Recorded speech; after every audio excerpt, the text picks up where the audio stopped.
नमस्कार।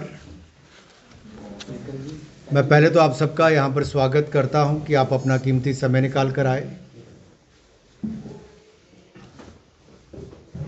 घोटाले एक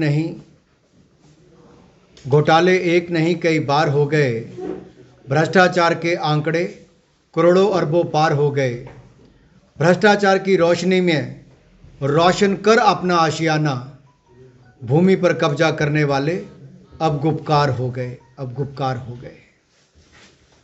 आज की प्रेस वार्ता भी उसी गुपकार गैंग से जुड़े हुए लोगों के बारे में है, जिन्होंने प्रदेश में वर्षों तक सत्ता में रहकर केवल लूटने का काम किया।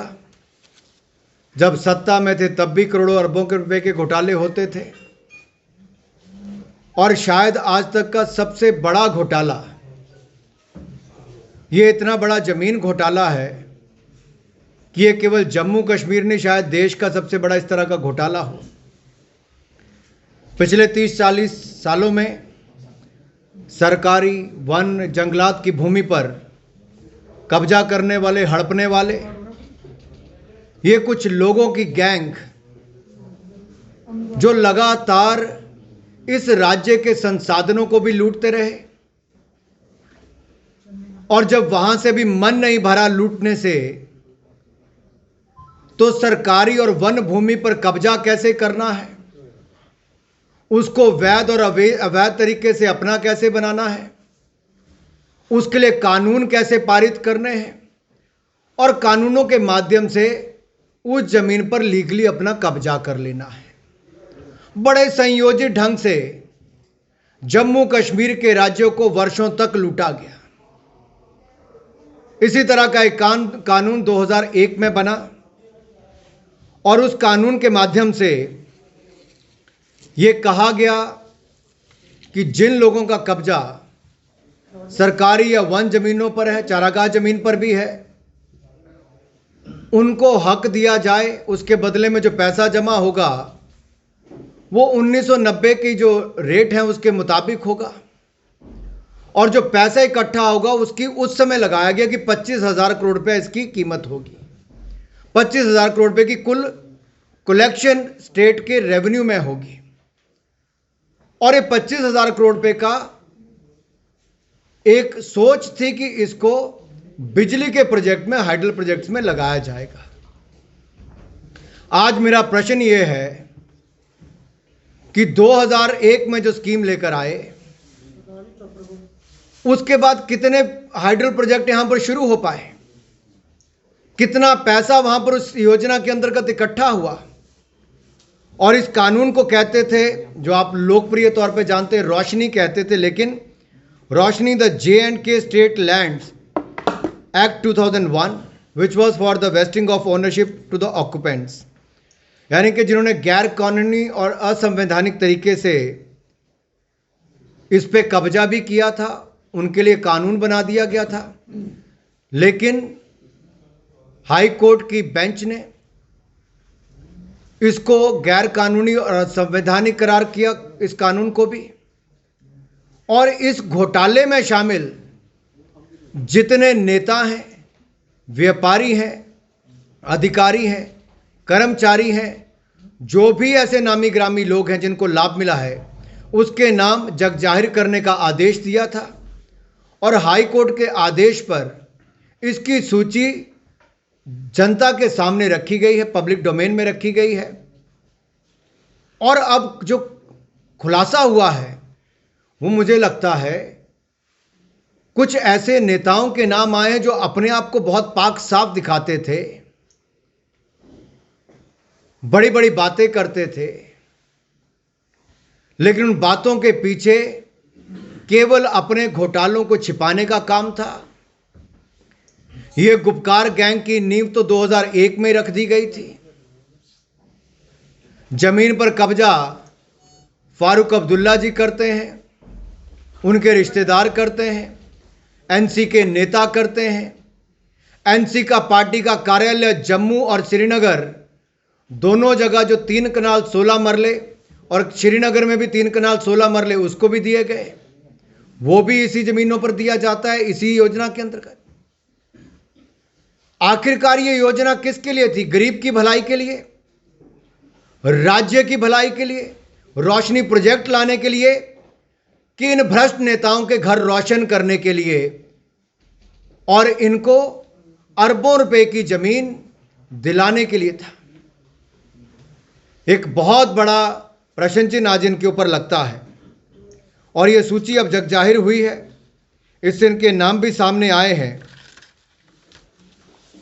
अगर आप सूची में नाम देखेंगे तो एनसी के बड़े बड़े नेताओं के नाम हैं।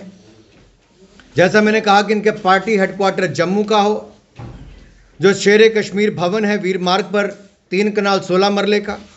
पार्टी हेडक्वार्टर कश्मीर में नेशनल कॉन्फ्रेंस का हो, जो नवाइस सुबह ट्रस्ट के लिए 3 कनाल 16 मरले का दिया गया हो। फारूक अब्दुल्ला जी का अपना घर हो, आप जमीन छोटी सी लेते हैं लेकिन उससे दुगनी तिगनी जमीन पर कब्जा करके बैठ जाते हैं। 3 पीढ़ियां आपकी सत्ता में रही, मुख्यमंत्री रही, उन लोगों को भी जम्मू कश्मीर में जमीनों पर कब्जा करना पड़ता है। देश दुनिया में आपकी संपत्तियों के ढिंढोरे पीटे जाते हैं। आखिरकार ये कानून किसके लिए बना था और इसमें समय समय पर बदलाव क्यों किए गए? चाहे पीडीपी की सरकार थी, जब पीडीपी के मुख्यमंत्री थे तब भी, कांग्रेस के मुख्यमंत्री बने गठबंधन में तब भी, तो इन पे सवाल खड़ा होता है कि बार बार नियमों में बदल करना, कट ऑफ डेट को बदलना, तो उस सूची को लगातार आगे बढ़ाना और 3,42,000 कनाल जमीन, कितनी? 3,42,000 से ज़्यादा कनाल जमीन ये इस घोटाले के माध्यम से ले ली गई। 25,000 करोड़ रुपया सरकारी खजाने में आना था, मात्र 76 करोड़ रुपया सरकारी खजाने में आया है। ये हजारों करोड़ रुपए की लूट, इसका जिम्मेदार कौन है? क्या गुपकार गैंग के लोग सामने आएंगे, बताएंगे कि इस घोटाले में शामिल ये लोग कौन कौन थे? और आखिरकार क्या इन सब ऐसे ही घोटालों को ढकने के लिए ये गैंग का गठन हुआ है? ये लैंड ग्रैबर्स गैंग है, ये जमीन पर कब्जा करने वाली गैंग है। ये जो अपने आप को जमीनी नेता कहते थे, जमीनी नेता नहीं, ये जमीनों पर कब्जा करने वाले नेता हैं, दलाल हैं उसके। इनको देश को जवाब देना चाहिए। अगर अनुच्छेद 370-35 से नहीं हटता, करप्शन के मामले नहीं चलते, ये कोर्ट की जांच नहीं होती, पीआईएल दाखिल नहीं होती, हम तो धन्यवादी हैं हाई कोर्ट के कि जिन्होंने सीबीआई को जांच के आदेश भी दिए और इन्हें ऊंचे ऊंचे बड़े बड़े लोगों के नाम, पूर्व मुख्यमंत्री की बहन, उनके उस समय के एजी, उस समय के जेएंडके बैंक के चेयरमैन, उस समय के आला अधिकारी, उस समय के आला कर्मचारी, इन लोगों ने सरकार की और वन की भूमियों पर कब्जा करने का काम किया था। ये जम्मू कश्मीर के हितों के लिए कभी नहीं लड़े, ये तो जमीनों पर कब्जे और सिस्टम को लूटने का काम करते थे। हम धन्यवादी हैं कि इसको सामने रखा गया है और जहां नेशनल कॉन्फ्रेंस थी उसके बड़े नेताओं के नाम आए। पूर्व मंत्री सज्जाद किचलू का नाम आया है, सैयद अखून का नाम आया जो फॉर्मर मिनिस्टर हैं, फारूक अब्दुल्ला जी की बहन श्रीमती सुरैया मट्टू का नाम आया है, असलम गोनी जो पूर्व एजी हैं और इनके बड़े नेता हैं एनसी के, अब शायद कांग्रेस में चले गए हैं। पीडीपी के बड़े नेता हैं, पूर्व में वित्त मंत्री रहे हजीब द्राबू जी, उनके परिवार के लोगों के नाम आए हैं। कांग्रेस भी इसमें पीछे नहीं हटी। जब हम कहते थे गुपकार गैंग का समर्थन कांग्रेस क्यों करती, उसका पार्ट क्यों बनी है, तो पता चला कि अब कई एजेंडे उसके हैं साथ साथ में। माजिद वानी जी हो, के आमला जी हो, वानी जी हो, ये इनके नाम जो आए हैं कांग्रेस के, ये भी, और ऐसी लंबी लिस्ट है जो नेताओं की, अधिकारियों की है जो इस घोटाले से जुड़ी है। इन सभी पार्टियों को, गुपकार गैंग के सदस्यों को, जम्मू कश्मीर और देश की जनता को बताना चाहिए क्या मजबूरी थी कि इन्होंने प्रदेश की जमीनों पर, जंगलात की जमीनों पर, सरकार की जमीनों पर कब्जे किए। इन्होंने कानून बनाकर उसको दुरुपयोग किया। समय समय पर उसका बदलाव उस समय के मुख्यमंत्री सरकारों ने किया। और ये अपने आप को जमीनी नेता कहने वाले जमीनों के और जमीन घोटालों के नेता कैसे बन गए, दलाल कैसे बन गए? इसका जवाब इनको प्रदेश की और देश की जनता को देना ही होगा। ये चंद सवाल मैं मीडिया के मित्रों के माध्यम से छोड़कर जा रहा हूं। अगले कुछ दिनों में कुछ और सवाल जवाब लेकर आएंगे, लेकिन तब तक केवल इतना ही कहता हुआ मैं अपनी बात को समाप्त करता हूं।